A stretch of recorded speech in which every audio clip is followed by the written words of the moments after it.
I'd like to call the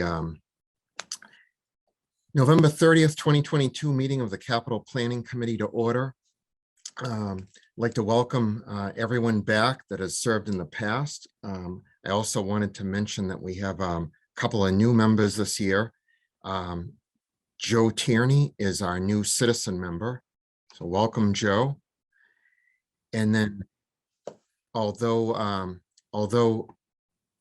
Maggie Marshall has served for the library trustees in the past, we want to welcome Maggie this year. Maggie's returning. And then our other citizen member, Chris LaValle, we want to welcome him.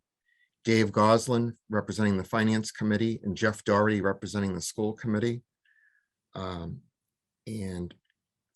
Before we begin, I just wanted to mention that this meeting is being recorded for rebroadcast on Chelmsford Telemedia. So it will not air live tonight just because there's some other commitments, but this will be broadcast on Telemedia on a different day and time.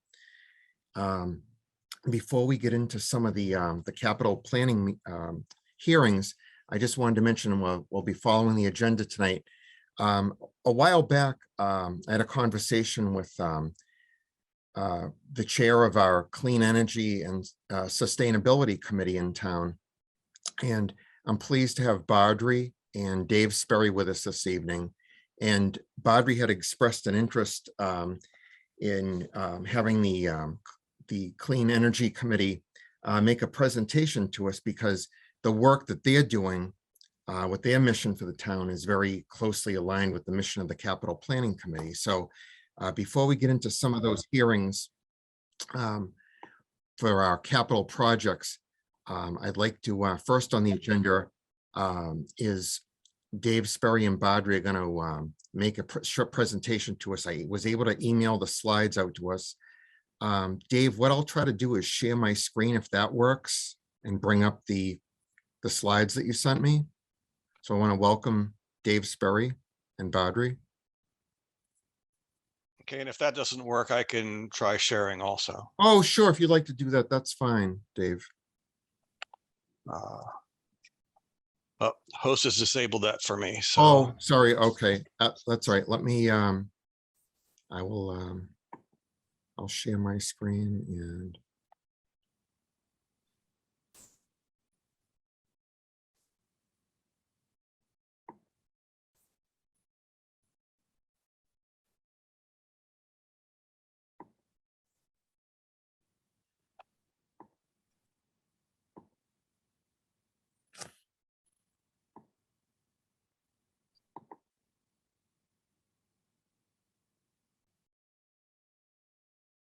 Okay, can everyone see that okay?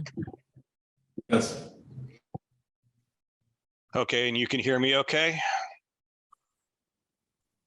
I can, thank you, Dave. Okay. Well, if it will help you, I'll advance through these will that help you? Yes. Okay.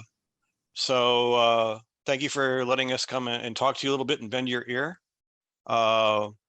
So the Clean Energy and Sustainability Committee was formed a year and a half ago by town meeting to help the town and its population reduce its greenhouse gases to net zero by 2050. Go on to the next slide. Sure.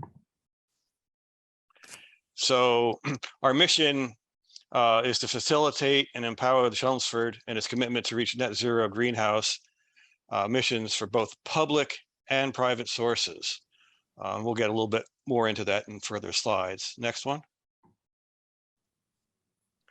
So the definition we're going by for net zero is not eliminating emissions, but cut as many emissions as possible and find offsets and carbon sinks to address the rest. Again, this is by 2050 is the state mandate. Okay, next slide. So we'll have a outline here. We're going to go through the history of what Chelmsford's done. We're going to go through some of the data that we have, where the committee is focusing, profile some of the buildings in town, our process for evaluating capital expenditures, and a few examples to go by. Next slide. So the journey Chelmsford has started in 2009 with the Greener Chelmsford initiative. But as far as the capital planning committee goes, some of you are probably involved in 2010 for getting the first solar panels set up in town, purchasing of the first hybrid vehicles with probably some capital and some grants. The big one that has actually really paid off for us is in 2013, the town approved a very large capital project of $10.1 million to go through the school buildings and improve efficiency, make changes, replace some equipment that was going bad, typically the unit ventilators in the classrooms, and all the streetlights in town. In 2014, the streetlights were put in, and then the 26 building updates were done under that same contract. In 2015, the solar arrays for that project were commissioned. And at this point, about 80% of our electricity comes from those arrays. From a capital planning point of view, okay, we're actually getting quite a deal there with the cost of electricity going up. We've basically purchased 20 years worth of electricity at a fixed cost off those solar arrays. Once the bonds are paid off, the only thing that goes on from there is operation and maintenance costs, which are relatively low. So every year, Johnson Controls does a audit of how all these measures are going to make sure that we're meeting our goals of energy savings monetarily. If we miss those, Johnson Controls gives us the difference between what they said we would save and what we actually got. So far, we've beaten the goals. So we've actually saved more in money than was projected. And we'll probably see a really good performance in the 2022 range. And then over the other years from 2017 to 20, the town has still gone on for conservation projects, typically via grant through the green communities, and probably some capital projects. I don't know the individual ones off the top of my head, but that's where we've been. Any questions at this point? If not, we'll go on to the next slide. Okay, next slide. So the pie chart on the left is where most of our emissions come from. This is based on the MCOG MAP-C project, which aggregated all the utility bills for Chelmsford, along with vehicle data from the DMV to capture how many miles cars registered in Chelmsford were driven, to get statistics on how much greenhouse gases those cars produced. And this is probably 90% accurate. One of the things that would be missing from the model here would be accurate accounting of oil heat, since they have no way of gathering that data. And there are about 1,000 homes in Chelmsford that are still using oil heat. But it's good enough data for us to go with right now. So what the committee itself has been really focusing on the past several months is gathering this data and coming alongside the residents and the building communities to try to reduce the greenhouse gas emissions from there, trying to enhance the Mass Save program through a grant, and working with Weston and Sampson to review our zoning and bylaws to improve our carbon footprint. Badri will have to drop off at some point here to go attend that meeting. Weston Sampson is presenting that to the planning board in this about 20 minutes. And then in the longer term, again, it's trying to drive our emissions down to a net zero. Next slide, please. Okay, busy slide, but it gives you an idea of Chelmsford itself. Most of the buildings, residences in town were built during the baby boom. Okay, so majority of things were built before 1970. So you're going to have a lot of houses that are not well insulated, and a few houses in the newer side of things that meet the newer building codes. You also see down at the bottom are schools. The schools are the biggest consumer of energy resources for the town. And you can see that, yes, all the schools basically were built for the baby boom. And yes, we've gone in there and done some remodeling and energy and insulation upgrades, but still there are some things that are just not cost effective to fix. The center school was redone in 2000, and that was a gut and redo. So that's in much better shape than the other schools. So any questions or comments on this particular slide? Okay, you can go on to the next one. Okay. Okay, so for the public side of the chart, from the municipality point of view, the data is saying that our town is contributing about 4% of the total emissions attributed to the town. So you can see why we've kind of held back a little bit committee-wise on attacking that. The town has done an excellent job so far with capital expenditures to improve the carbon emissions on that side. But there's room for improvement, but the town's already gone and grabbed its low-hanging fruit.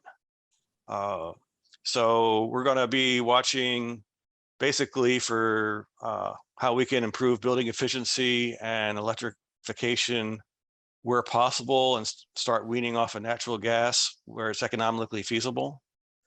We may look at more energy production. There's a few state programs out there that might be applicable now. The town's been very good on getting electric vehicles for the motor pool, test them out, learn how to do that. We'll look to do more of that when the technology becomes feasible. You'll see that in a little more on that next slides. And then the other thing that would be interested and that we're tracking is how do we get people from using their cars? Okay, just get the fossil fuel powered vehicles reduced. And that's by improving our sidewalks for connectivity, encouraging biking, and strategic location of EV charging stations where possible. The EV charging stations so far have been paid a lot for by grants. There's from some new commercial ones going in. So that's a positive sign of things coming. And the committee will continue to watch for and apply for grants. Any questions on this slide before I ramble on? Oh, I got a quiet crowd. Okay, next slide. So we're trying to figure out when's the best time to start employing some of the lower emissions equipment. And there's some things that just aren't really available yet. So we're interested where the capital plan applies to the building, transportation, and green spaces. But we also have to do the balance between carbon footprint and how much it's going to cost affordability wise. And then we're going to look for opportunities via ordinary replacement of items like boilers and heating systems and lighting. And then again, do the grants. So the challenges we're going to see is with limited funding, since we don't have unlimited money, how do we maximize our reduction of CO2 per dollar spent? We don't have great accepted financial models that everybody can agree on future cost avoidance. That if we do remove a ton today, how much money does that save the town 20 years from now? That's still up for debate. We'll probably see more about that in the coming years. And then you have to also realize that our goal is to get to zero by 2050, which is 27 years in the future. Is it better to act now or wait for the new technologies? So what our committee is doing is we're starting to track the 5-year capital plan by understanding what the departments are looking for and looking for opportunities to improve that carbon footprint. But balancing that against the table on the right, what the technology readiness level of something is. If it's a 0, there's not anything out there that can actually work for electrifying that particular product. Some things vendors have announced plans for a project, but there's not even a prototype. And you can see going up the table at 4, their production unit available, but might not meet all of our operational requirements. Take like a snowplow truck. Yeah, you could make a electric snowplow truck, but could you get it to work through a 3-day storm? Okay, that would be an operational requirement. And that doesn't really exist yet. So we just assign that at a 4. And going up the list. Any questions on our thought process on this? Because this is kind of unique to what our committee came up with. Okay, so it seems reasonable. Okay, so let's go on to next slide. So we pulled down the requests that were posted for the select board's meeting and just did a random walk through it to say what our opportunities are, and things like a box truck in 2025. There's not really a green version of that available yet. So we have to keep an eye on it, but we don't hold that much hope for it. And then if you look at something that we have a bit more hope for, we look at the Center of the Arts. Do we want to, there's going to be a replacement of air handler 4 scheduled for 2026. Can we go with a full up heat pump there? We need to apply for a grant. But again, we're not going to look at it now. We're going to revisit in 2025. And I see Badri has a hand up. Yes. Hi, Dave. Hi, John, and committee members. I wanted to just address one particular point from the previous slide that Dave put up on the financial models around cost avoidance of future emissions and technology development. The federal government does put out a couple of papers with updated numbers on a mechanism called the social cost of carbon as a tool for policy decisions. The numbers there may vary between administration to administration wise, but can provide a sort of a statistical analysis, a min-max medium value analysis as a way to understand the impact of various mitigation prices. And very advanced companies or entities are looking at how they can either look for offsets to in the interim to try and reduce some offsets in certain other parts of the world or in the country, as well as potentially looking at the local capture cost with current technology of what's feasible, and then using some mechanisms. But I agree with the points that Dave's mentioned, that there isn't one standard, but if we were to reference the federal papers, we will be able to have some framework to at least evaluate. And I'm happy to forward a copy to the members for consideration. Critically, the important point is we need to have a framework for decision making, or some framework, and understand implications. And I think that's what Dave is presenting here overall. And this is the intent is to ensure that we have a ongoing discussion on the framework and relevance of how to go about mitigating as is feasible financially. With that, I have to drop off for another meeting. Thank you all. And Dave will continue on that. Thank you, Dave. Okay, thank you, Badri. Okay, so next slide. Okay, no other hands raised. Let's go on to the next one because your time is precious. So 2024 example of a project we'd like to get involved with, but not in the capital planning side of things right now. But we're always interested when we can provide, encourage safe pedestrian access to the schools. This is kind of a pet peeve for our committee. As we drive around town and we see the long line of idling cars waiting to drop students off at the school, when they, especially like around the high school, when, yeah, okay, they're 1,000 feet from the school. Can they be let off and walk that last 1,000 feet? Okay, just to get people's mindset changed. So we're interested in how the complete streets will be updated. It is in need of update, and we'll probably be meeting with the DPW and the pedestrian bike committee to go over this and see where we can maximize our utility here. So any questions on that slide before we go to the next one?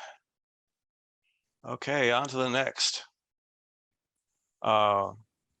So another example of a project coming up is the request for boilers for Harrington School. In the green world, natural gas is very much discouraged, but right now natural gas is very cheap compared to electricity. About electricity is 4 times more expensive than natural gas per unit of heat generated. So we can't see right now trying to put heat pumps in or do resistive heating in that particular place right now. So we're not going to really complain that this is a good chance to green up Harrington. And then we also look to the future. Will the technology catch up? Okay, it may.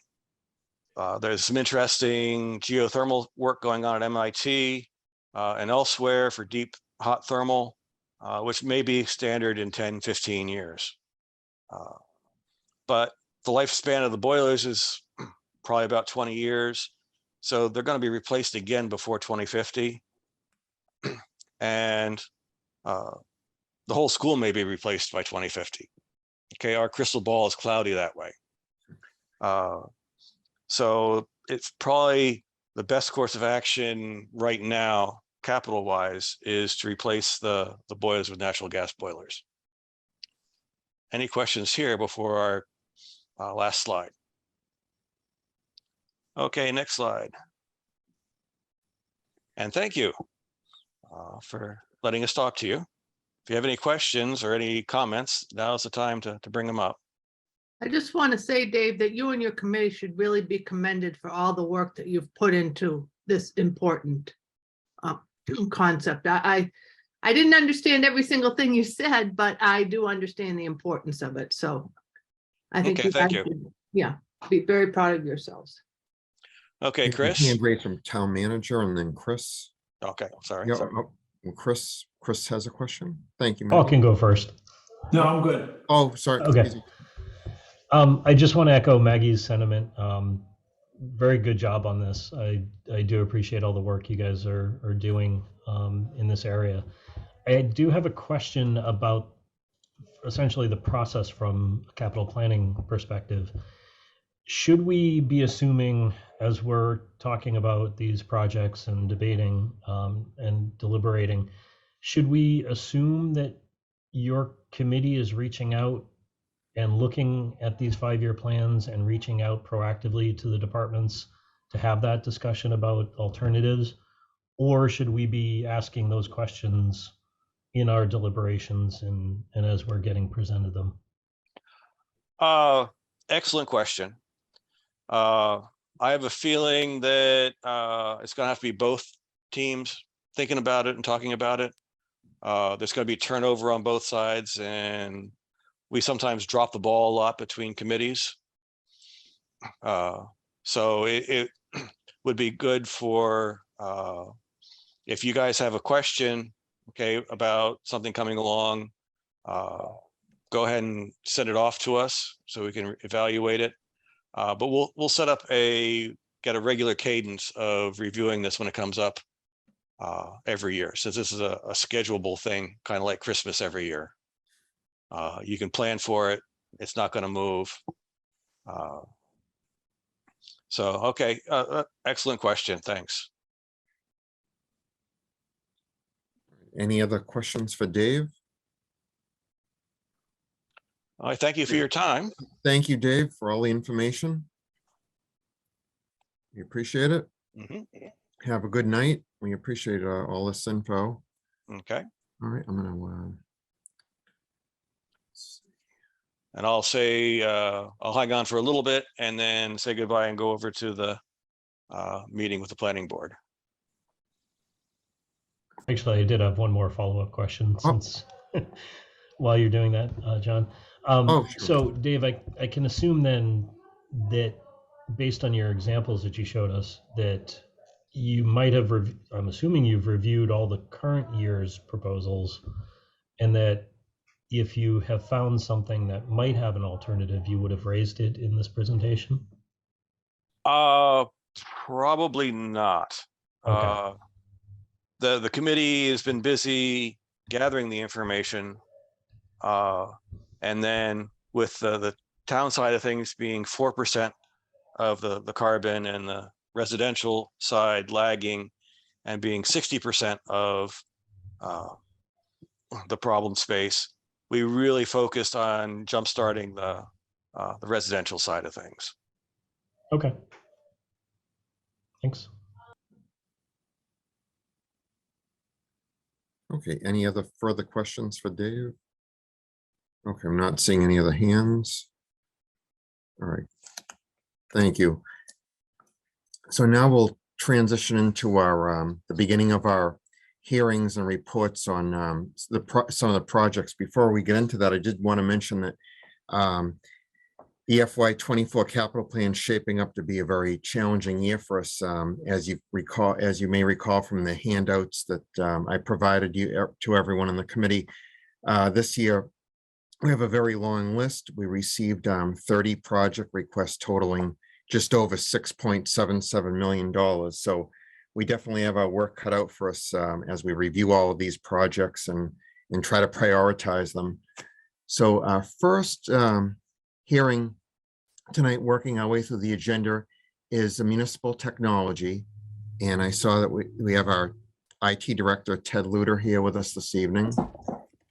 And these the two projects that Ted's going to be discussing are projects 1 and 2 on your project detail sheets.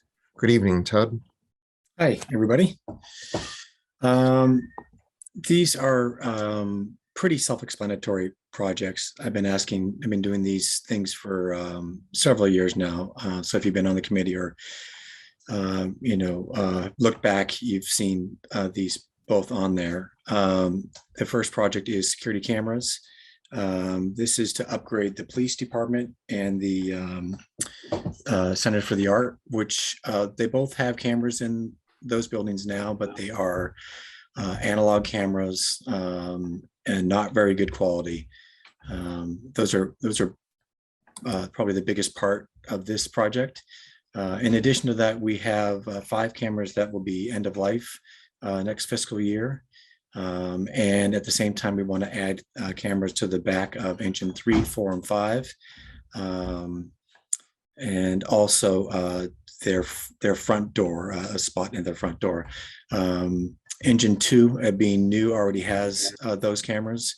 And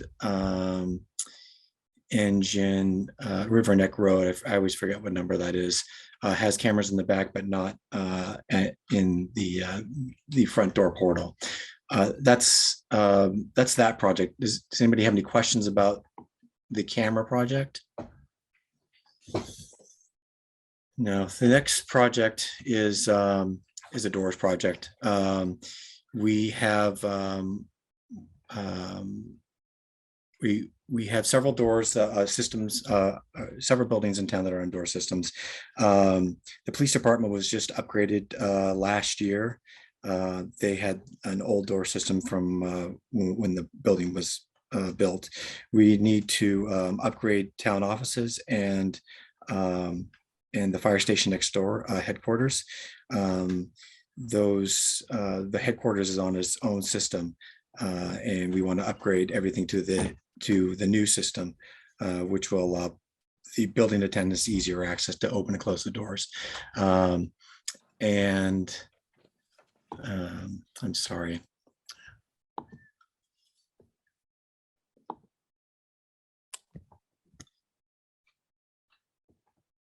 Lost my train of thought there for a second. So we have some buildings we're doing this year, and what we want to do next year is put DPW on the same system, add cemetery, add the libraries, senior center, North Town Hall, and CCA. The only one of those buildings that has a system now is the DPW, and it's time to upgrade that with the rest of those buildings. That's what I have for the second project. My doors project was cut last year, so we weren't able to get it all done, which is why I'm coming back in again this year. Are there any questions about that project? Oh, Chris has a question, Ted. Okay. After these locations to be added, are there any new locations remaining, or are these the last ones? These would get all of the town buildings onto the same system. There may be small things that we could talk about, but nothing. Actually, I don't think I would come back to capital. Anything else would be small one-offs that would probably be able to be done through operational budget. Okay. Okay, so Ted, the 100,000 for the current fiscal year that was approved in April, you said that's for the police department, the town offices, and so the police department has been done. Yeah. We have on the schedule to do town offices and the fire HQ next door. And if we can get any of the other ones done based on the cost of those, we would start with the fire stations at that point. But we are still in the process of doing those. okay, so basically it was a 175 requests last year, and we basically funded a portion of it, and this is the balance of it. Correct. Okay. All right, thank you. You're welcome. Okay, any other questions for Ted? Thanks, guys. Have a good night. Thank you, Ted. And moving along on the agenda, next, we have our town clerk, Tricia Zuris, with us this evening. Tricia is going to discuss its project number 3 on your project detail sheets. Good evening, Tricia. Good evening. Thank you so much. So I'm here again this year. For the last 4 years, we've been working on improving the physical environments for all of our permanent records and departmental archive records, focusing mostly on the physical records. We've been doing historic preservation, which we also began digitizing those through the CPC funds that were appropriated at town meeting. So we're at the point now, and probably put the cart before the horse when it came to fire suppression and converting the sprinkler system to a dry suppression system in some of the places that we're housing our permanent records. So it's an involved project. It involves redesigning the sprinkler system that currently exists in the lower level LL03 document storage room, which houses the planning and zoning files, and SB03, which houses all of our departmental files. So right now, we have these great environments, but if there ever was a fire and those sprinklers went off, it would kind of do some damage there. So we would like to be able to convert that sprinkler system to dry suppression, and that we've got on our LL03 for FY24, and then SB03 for FY25. And I did get some cost estimates from the Fire Equipment Incorporated company.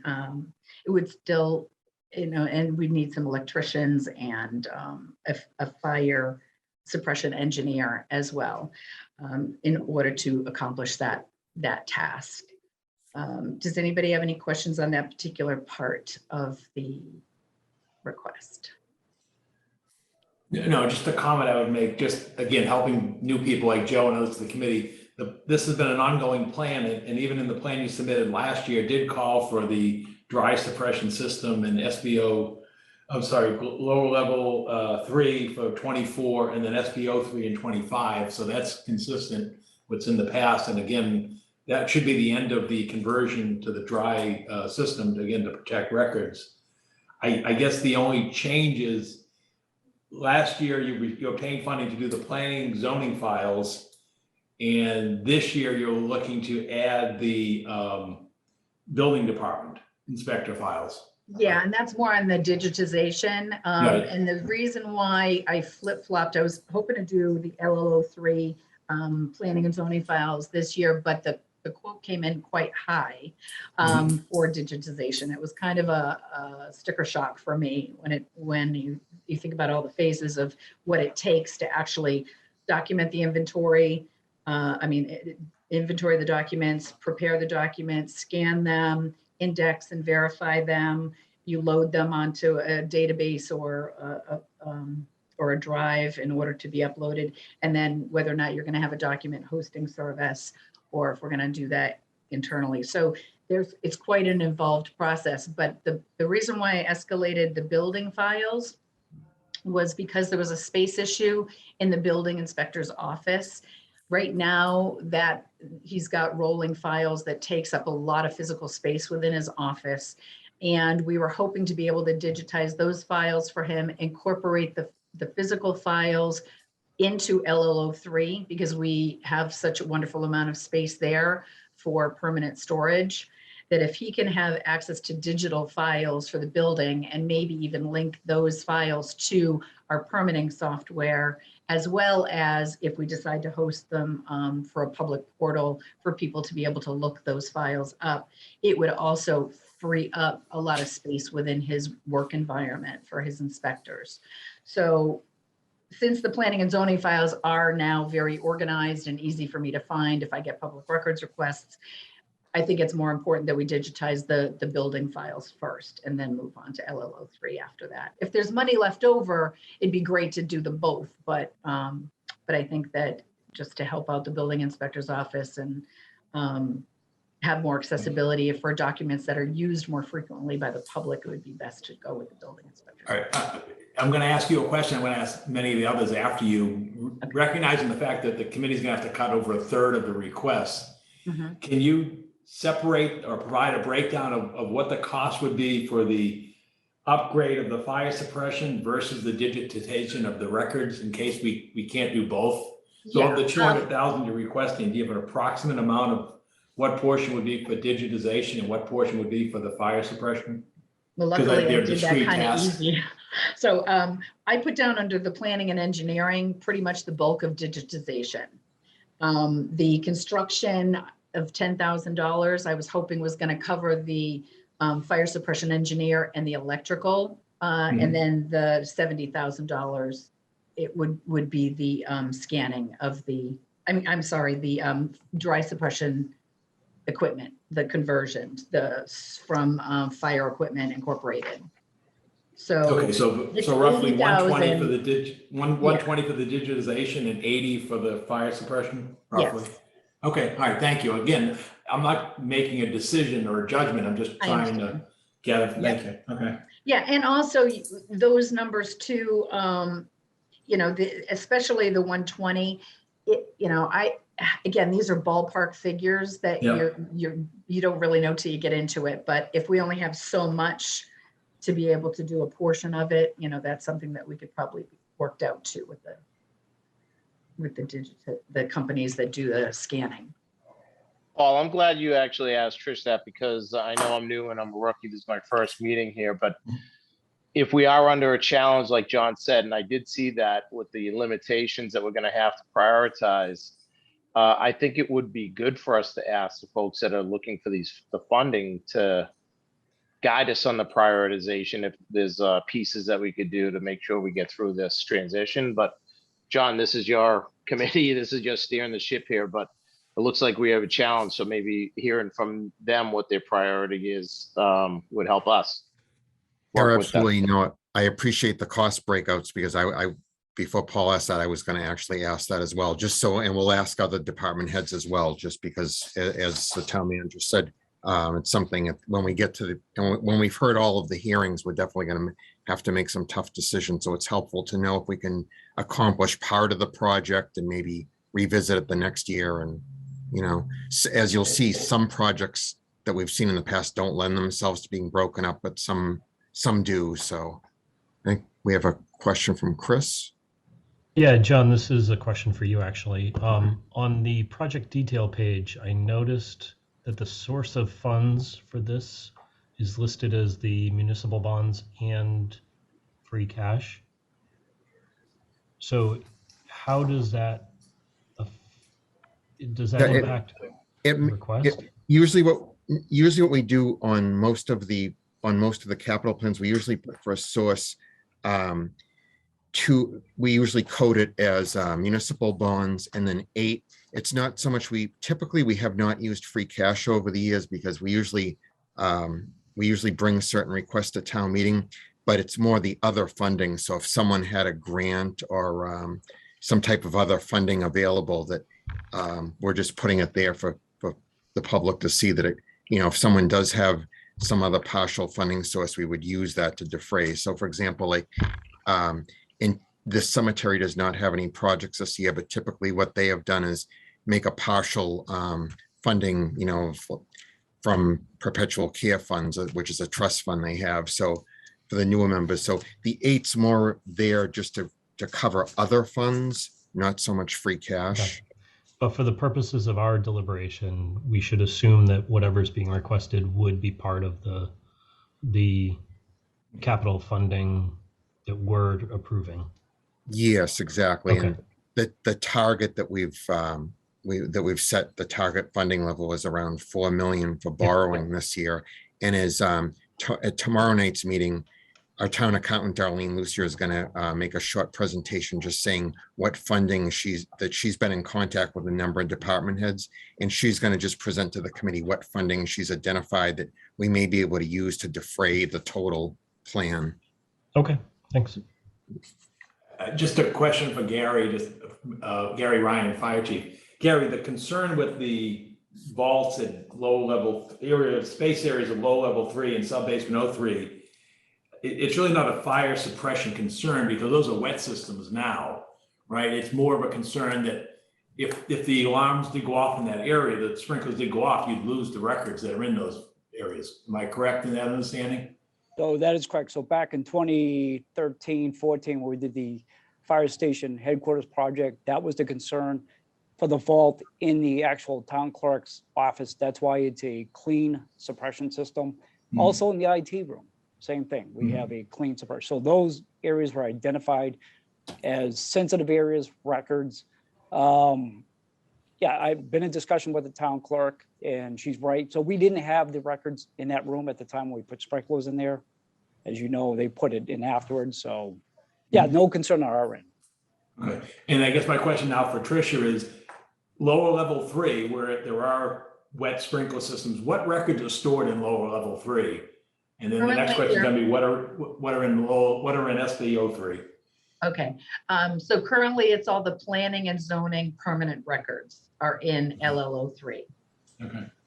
And we've also incorporated some of the Conservation Commission decisions into those files. And then again, we're hoping to put some of the building inspector's permanent records in there as well. So the planning and Planning and zoning is what's in there now, yeah. And that's in LLO 3, okay. Correct. And what's in SBO 3? SBO 3 are all the departmental files. Some of them are permanent, some of them are transitional, and they're based on the retention schedule of the municipal records retention schedule. So some records cycle in and out of there. But there are quite a few permanent records in there. A lot of the assessors tax documents and assessors documents in there. So if this were deferred, the risk you run is that if the system goes off in those rooms, we lose those records. They'd be destroyed. Okay, Yeah. All right, thank you. Thanks. Tricia, was there any thought to putting both fire suppression conversions into 1 year? Maybe a savings? It's there? probably, and you know what, Chris, it's probably a good idea. And maybe Gary, Ryan would even agree with that, that it would be easier if they're going to come in, you're going to have a fire suppression engineer come in and look at the whole picture. And if they're going to have to drain pipes and reconfigure it, it probably would be a better idea to, you know, in hindsight. I was just trying to like do a little of this and a little of that, but it probably makes a lot more sense to do it all at once. Now that you mention it. Okay, thanks. Any other questions for Tricia from the group? Okay, not seeing any. Thank you, Tricia. Okay, thank you so much. Have a good night, everybody. You too. And next on our agenda is the Council on Aging. So we have our Senior Center Director, Deb Siriani, with us this evening. And Deb is going to be discussing project number 4 on your detail sheets. Good evening, Deb. Good evening. Hello, everyone. So we had this project on for a few years, waiting for it to come up. And then when we looked at the prices of things going up, we decided to already split it. So we decided to have just the flooring instead of the entire dining hall renovation, part of the ask this year in anticipation of the rise in cost things and the difficult decision you had. So what we're asking for is the flooring replacement in the dining hall in the main corridor. It's the main hall is its original flooring, so it's over 30 years old, and we've done a few things to fix it here and there in different spots that were difficult, and then we just have way too many cracks and chips in it now. So we're looking to replace the flooring in the dining area and out into the main hall where there are a few rugs kind of thrown on each other, like a runner thrown on a really old stained rug. And that's become more of a tripping hazard than we had anticipated. So that's what we're looking for. The pricing on the tiles went up. They told us to increase it by 35% from our last quote that we had. So that's why we cut it in half. You know, this project, we took out the curtains, replacing the curtains. We figured the curtains are still good. They're just old and dusty. So we'll ask for them next time. And the acoustical panels and painting are more things that we'd like to add next time as well.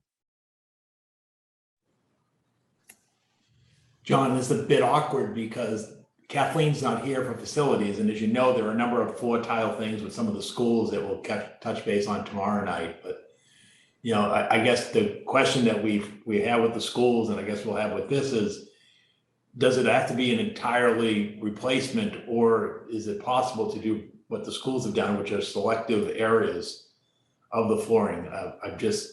I'm not in the senior center every day, Deb, and I just didn't know, again, in the big scheme of things, given we're under pressure, is it necessary to do the entire thing at this time, or is it just, that it just be a haphazard exercise that would just be exercise in futility in a couple of years?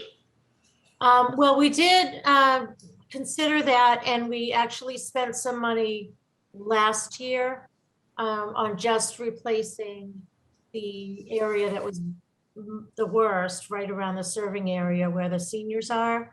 And so we've already replaced that with some operational money that I had. And the problem is right around the edge of that, the older ones have cracked even more now. And so wherever we kind of go out to, I think the old tiles are going to crack more. We have a fairly significant amount of cracking right next to the newest stuff that we just put in. So. Thank you.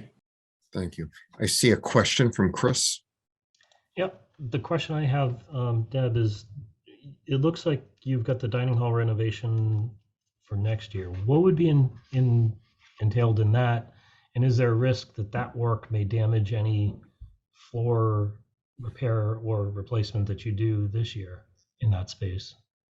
No, just the renovation was split so that the floor is 1 year, and then what we'd be asking for the next time would be to replace the curtains. Curtains, okay. The fire retardant curtains all around, and add some acoustical panels, because there have been some difficulties. A lot of people complain of the room not being very sound friendly for hearing in large, if you've ever been there for town meetings. Yeah. Really difficult, not to mention if we have any events or anything. Acoustical panels would be an important part of that renovation, and then painting. Okay, so it's pretty low probability that any work next year would ruin the floor that would be replaced this year. No, I don't think so. Okay.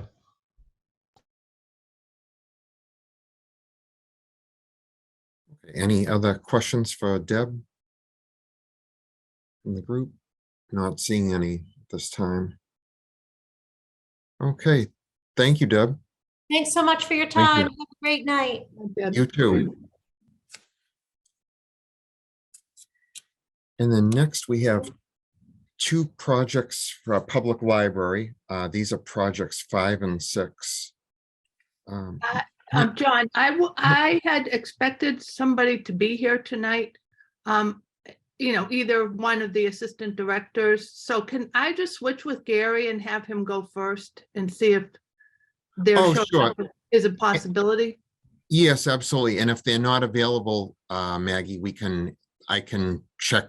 I can email Becky or Mike tomorrow and see if they can come to tomorrow night's hearing. I could put them, after the other departments. We could do that as well. I mean, I can probably explain it, but okay. I'd rather Gary go first if he's willing to do that. And worst case, you'd have DPW tomorrow night as well on the parking lot and the retaining wall, which may not be a bad thing either. Yeah, that may work well.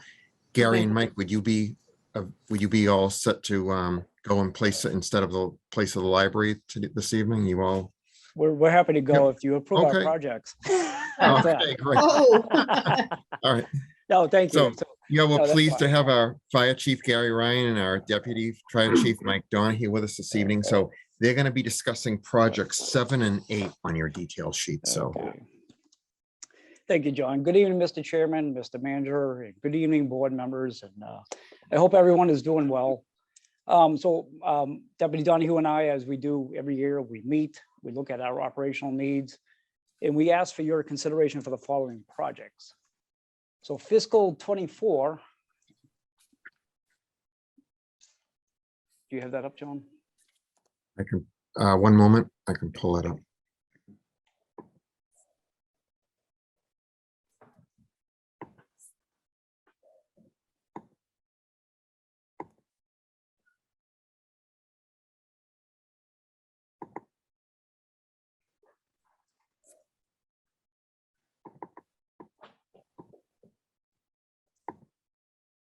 Okay, there's project 7. I don't see the screen being shared. I don't though. either. No, okay. No.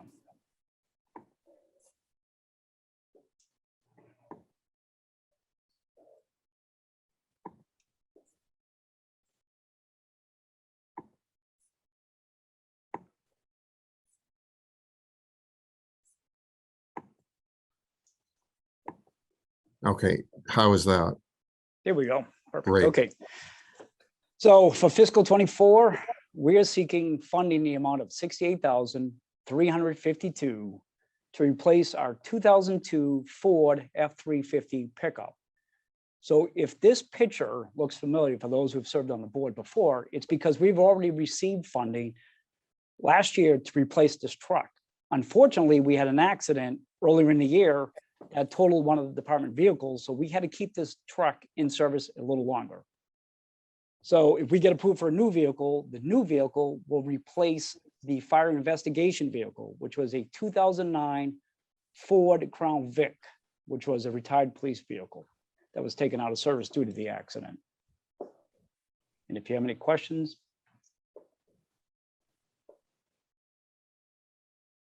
Okay, we can move on to the next one, John, please. Okay. Mary, the vehicle that got damaged, refresh me, because I know we've had a few accidents across the town.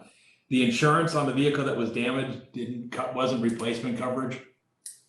Deputy No. Donnie, who's on there? I believe not. No, it wasn't. Didn't That cover. was the older Crown Vic, correct? That is correct. Yes, that is correct. Okay. Okay. And excellent. There we go. Okay.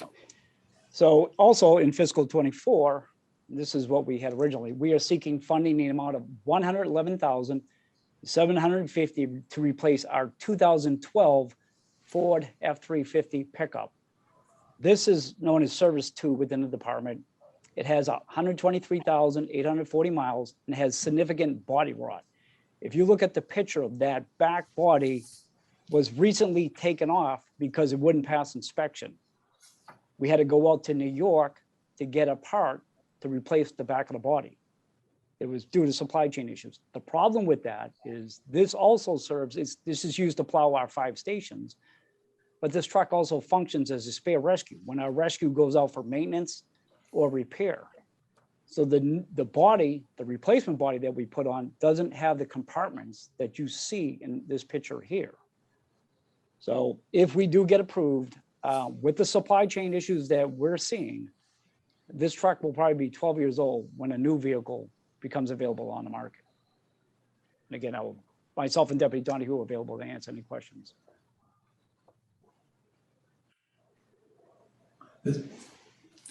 Any questions for the chief? This wasn't on the list last year, Gary, was it? I'm just looking at the last year's plan. There were no requests for 24 last year. I think it was we might have had the rescue one, but we got it replaced with the opera funds, I believe.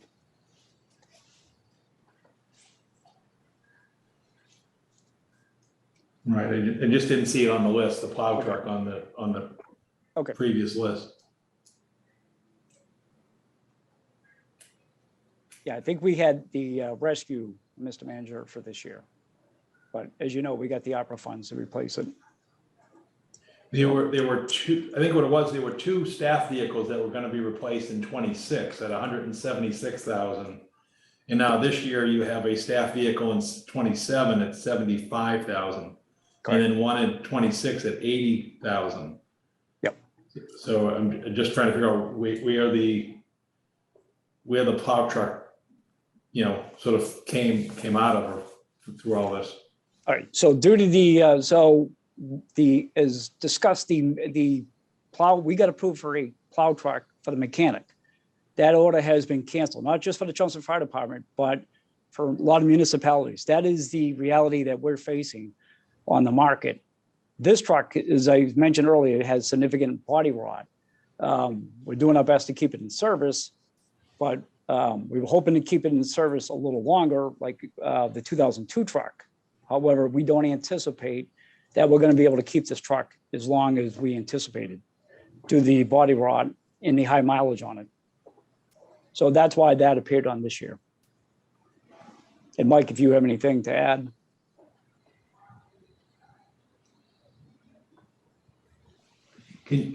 Mike, you're on mute. Mike's muted. Yeah. All right. Go ahead, Mike. Let me, yeah, he should, Mike, you're, okay, you should be unmuted now. Not to Mike. Okay. So that maybe it's a misnomer. So it's an $111,750 for a plow truck, which we really shouldn't list it as a plow truck if it's more than a plow truck, right? I mean, Exactly. It's a plow truck, but it functions when the rescue goes out for maintenance or repair. That is the backup rescue truck. And that's why this truck here has the body and the compartments on it for the storage of the equipment. However, because we had to replace it and the only part we could get was in New York, the body part that we put on there does not have the compartment space. It lacks that. And if this got approved, how long before you would get this truck?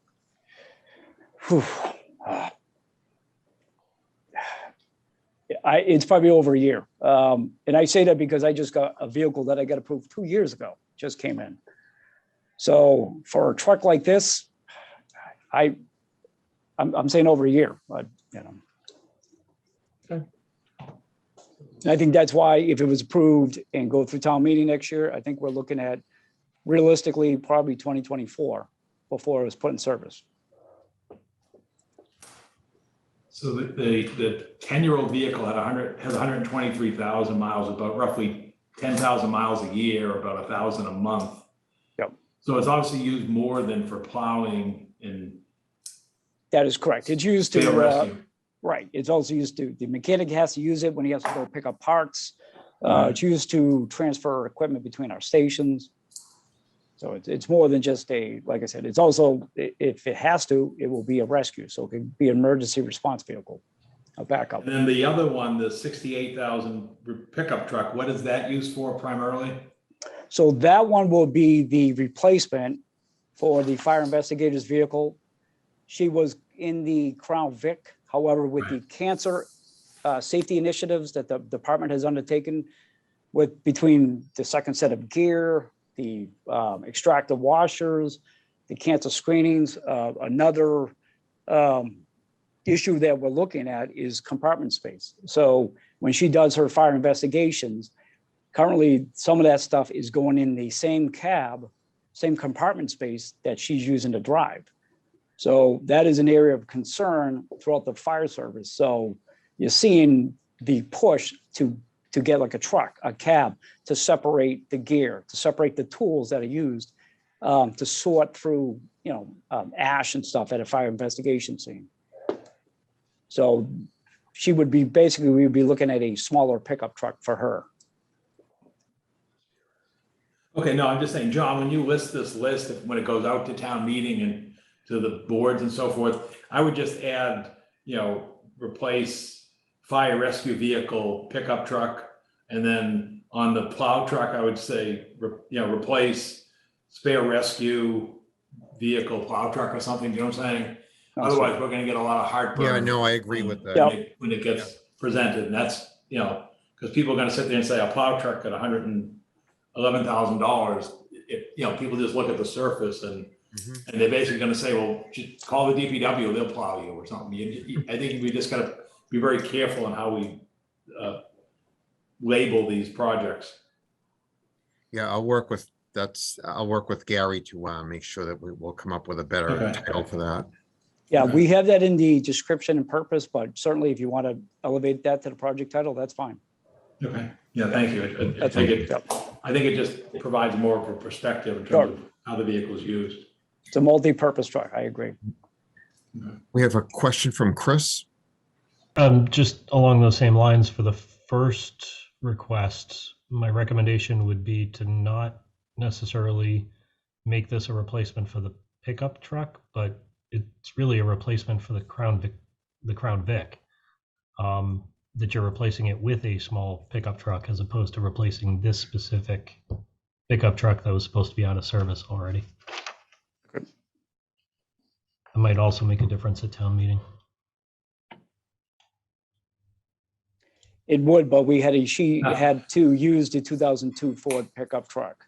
So we had to put her in something to drive to do the investigation. So that's why we kind of put that. Yeah, but I understand where you're coming from. Yes. Yes. thank you. Sadly, Chris, the Crown Vics aren't that much less expensive than this vehicle. Yeah. Yeah, but you Or could the put a equivalent of a picture of a Crown Vic totaled these Crown days. Vic in it. Yeah, we don't get Crown Vics anymore, but, yeah. Okay. Okay, any other questions for the chief? Okay, not seeing any. Thank you, everybody. Everybody have a good night. Thank you. Thank Thanks, you. Gary. Thank you. Thanks, Thank you. Mike. John, I'm confident Yes. enough to make my way through the library stuff. Okay, let me, I'll go back, Maggie, I will go back to those Five and slides for, Yeah, okay, so- let's see, we have, yeah. Number 5 and number 6. sure, And for those of you who don't know, Becky, the library director, is experiencing some health issues. And so she is out. And that's why there's a very small ball that got dropped. So okay, so hopefully everyone can see that we're on the retaining wall project number 5. and this project was deferred by the capital planning board. And maybe between now and tomorrow night, you can drive by the library and see that it really is an accident waiting to happen as the wall is weakening and crumbling. But also, we've had complaints about the handicapped accessibility of that sidewalk. And the biggest issue is that there are telephone poles there, which are light poles, well, telephone poles, and those aren't about to go away. So part of, we aren't going to have the utilities buried like we hoped we would someday because the monies are not there from the phone companies to do that. So the 2 projects, 5 and 6, are a yoked project. And the important thing about 5 is it would be pushing the wall back into the library parking lot to make the sidewalk wider for handicapped. I would assume wheelchair access is what the request has been for. And then while you're pushing the wall back and there's a need to reconfigure the parking lot, make it more efficient. And if you look at number 6, you'll see that there's a lot of concrete curbing that's breaking down. There's asphalt that is being patched on a regular basis. So it would be a coordinated combined effort to make the parking lot and wall as safe as possible.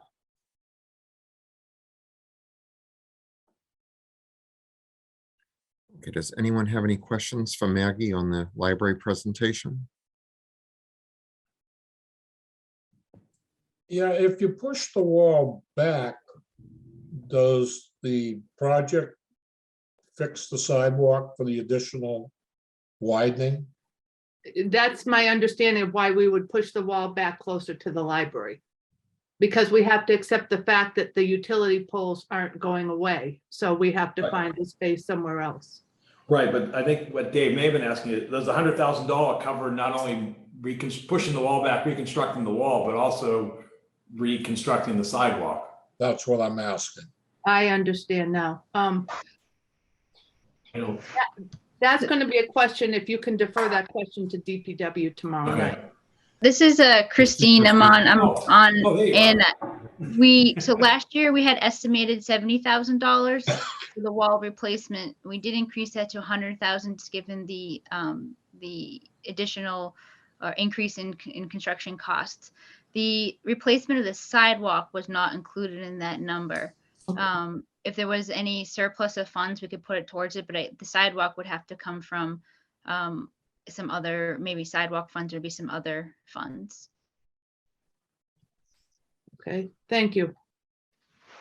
But you really can't do one without the other, correct? I mean, I think Dave, that's what Dave was getting at. You can't just push the wall back, reconstruct it, and then leave the sidewalk in disarray or disrepair. Correct. Yeah, I mean, I think, well, if we were to put brick sidewalk in, that would be one cost. If we ripped it up and put asphalt, but I know for downtown, we want, or the center, we want to have brick sidewalk. So we can put together a cost of what that would be. I'm not sure we ever envisioned brick that far up to the library, but I don't know. I mean, I know we were there was brick obviously down by the retail stores, you know, by Fishbones and so forth. I don't know if the plan ever envisioned brick going all the way up to the library, but. Okay. We can put together a cost of what it would be. I can run those numbers with Tony. I don't think we'd have to remove the curbing. If we don't have to remove the curbing, then that's less of a cost. So we can look into it, but as my understanding was, the $70,000 was for the wall because it was leaning. You would try to push it back a little bit. And you could also, I mean, we do want to widen the sidewalk, but we can confirm. I don't know if those locations at utility poles are true pinch points. I think that we might still have 3 feet there. You desire, 4 or 5 feet, but if we can maintain 3 feet behind those poles, putting back a sidewalk might not, just for cost effectiveness, we could put back a grass strip or a mulch strip until a sidewalk is replaced. Those sound like good options to consider. Can you do one of these and not the other? In other words, if you did the retaining wall, does that require you, or does that necessitate the repaving of the resurfacing of the parking lot? You would definitely have a saw cut line for the parking lot, or in case you'd be saw cutting at the sidewalk on the street side. So I think there would be a patch, and so you would have a seam. I guess the benefit of doing both at the same time is you wouldn't have a seam. When you eventually, if you were to do it as 2 projects, let's say the library parking lot was the out year, you would just do the final paving would capture the entire parking lot, but there would be a saw cut and you would have a seam in between the completion of this work and the restoration of the parking lot. But I would say that parking lot can be done separately from the retaining wall. Christine, though, wouldn't you, if you push the wall back closer to the library, wouldn't you render that whole row of parking slots to be too short? Yeah, that's my next question is, what is this going to do to the library parking? We'd have to look at that I guess my understanding it wasn't being pushed back too significantly. It is leaning, and when it's leaning pretty significantly. So I guess it depends on how far back we're pushing it. But it's pretty tight in that parking lot, which I think was what Maggie was getting at. That was my concern as well. So if you end up pushing it back a couple of feet, you may not have adequate space for, the way the parking's configured, and I think one of the things we'd hate to lose is parking capacity at the library. So I think that's a concern would be, if you widen the sidewalk, how you push the wall further back. Obviously, we've got to address the ADA issue. There's no question about that. But I think we have to be mindful of what we're doing to the parking capacity, if anything, because it is tight, which is why it's one way and everything else in that lot space. I'll have Tony confirm if there is a true ADA issue, or if it's just a pinch point that is 3. If it's 3 feet, I mean, then we're still in ADA compliance. We just, like I said, we desire 4 or 5, but I think we first should confirm if there's true pinch points. If you guys haven't go out there tomorrow, take a look at the sidewalk and the library parking lot to make sure that we don't stumble across something that's gonna create havoc in terms of the library parking. Right. I don't think we could afford to lose that whole row of parking just by doing the right thing by the wall, So. And I think it's because some of your light stanchions are on fixed bollards that are, Yes. pretty, Yes. that, those wouldn't be easy to either rewire or relocate. Right. Right. And my understanding in this project was that it was leaning, and in that leaning, you're losing some of that clearance. And so I think I was thinking we were talking inches or a foot. I wasn't thinking we were pushing the wall back, more than a foot or two. Okay, and the other thing, if you have Tony, the other thing is about safety as well, because there really isn't a guardrail or a barrier. I mean, we've been fortunate that nobody has sort of hit the accelerator and gone over the wall into the street or something. So Well, they have. They've gone part That's what I'm way saying. several times. that's what I'm saying. So if you just, when Tony's out there, if you just have him just check the safety element in terms of, because if we need costs for some kind of barrier, let's at least get that in here. So that we're one, not I coming think to- sorry to interrupt. One thing we No, did that- put in this cost was we would replace, I believe there's asphalt berm right there. As a safer barrier would be a granite curbing. So we did propose to put granite curbing along the entire strip. Okay. And that's sufficient of a barrier for that kind of a space with that It height? typically is. I mean, in terms of a visible barrier, I mean, you could put a kind of like a wooden guardrail or guardrail, but I mean, someone would have to be, I mean, if someone hitting a head on or even a curb, if as long as it's 6-7 inches, I would say that'd be fine. Yeah, Okay. Christine, the project 5 does specifically say this project will step the wall back several feet to provide the necessary square footage for DPW to make the sidewalk accessible. Okay. So that's what I was going. I can check. It shouldn't be several feet because the sidewalk itself is a few. It shouldn't be several feet. We were thinking closer to, more than inches. I would say a foot and a half. So we can confirm that that footprint. All right, I'll do some more work between now and tomorrow night also, so. Thank you, Christine, for that information on that. I believe Chris had a question. I was just going to say that it seems like you also can't do the projects in reverse either. You probably can't do the parking lot first and defer the retaining wall. I would think that probably wouldn't work either. Seems like you would have to do these either wall first and defer the parking lot, or do them together. I agree. Because the wall is really crumbling, and so yeah, you wouldn't exactly. want to put that out. You wouldn't want to see that wall collapse. That would. Yeah, you exactly. Doing the parking lot may result in the deterioration of the wall, which could create real problems. Mhm. Okay, any other questions on the library projects? Okay, I'm not seeing any. Thank you, Maggie. Thank You're you for doing that.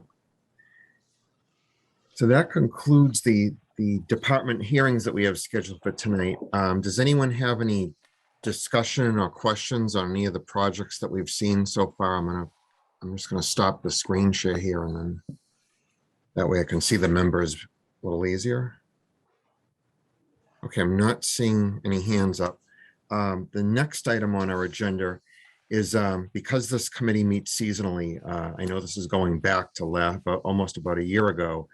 We have the reading and acceptance of 2 sets of minutes. And I know we have a couple of new members that were not in attendance at those meetings. It's December 2nd, 2021 and December 9th, but we do have enough members to definitely consider these. Did everyone have a chance to read those?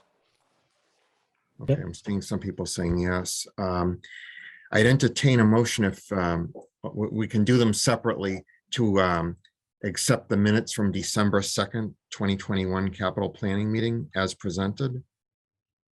I would move to accept the December 2nd meeting minutes as presented. Okay, do we have a second? Second by Jeff. Okay, all those in favor, please say aye. Aye. Raise your hand. Any opposed? Okay, unanimous. And then we have the minutes from December 9th, 2021. Could I ask for a motion to accept those minutes as presented? I'll move to accept those December 9th, 2021 meeting minutes as presented. I'll second it. Seconded by, was that David, or I saw Jeff. David second that one. Okay. Okay, all those in favor, please say aye or raise your hands. That makes it easier. Any opposed? Okay, unanimous. Thank you. Do we have any, I'm not seeing anyone from the public, but if anyone would like to make public comments. Just checking the Zoom room. Okay. If not, the next thing on agenda, our next meeting is tomorrow night.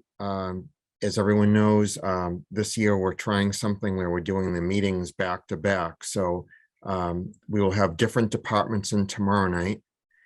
And we'll also have a 6 o'clock start time. Does anybody have any comments or concerns or anything you'd like? Oh, Jeff has a question. John, I think it's really helpful when you shared the screen.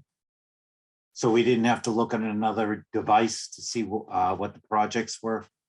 Oh, sure. I can do that tomorrow night. I will have them up. It's when I have that up, I don't mind sharing. It's just the tiles of all the people of all the attendees are very small. So sometimes I can't see, but if when I have it up and I'm sharing it tomorrow night, if anybody has a question and I miss you, it's not intentional. If you have a raised hand, you can just, when the presenter is done speaking, you can just ask me verbally if you just say you'd like to speak or you have a question, just so I'm not missing anybody. But yeah, we can definitely do that. Thank you. Yep. Okay. Not seeing any questions or concerns. Okay, so we will I'd entertain a motion to adjourn to tomorrow evening. So moved. Moved by Maggie. Do I have a second? Second. By Jeff? I have a bunch on that. So, okay, all those in favor of adjourning to tomorrow night, please say aye or raise your hand. Aye. All right.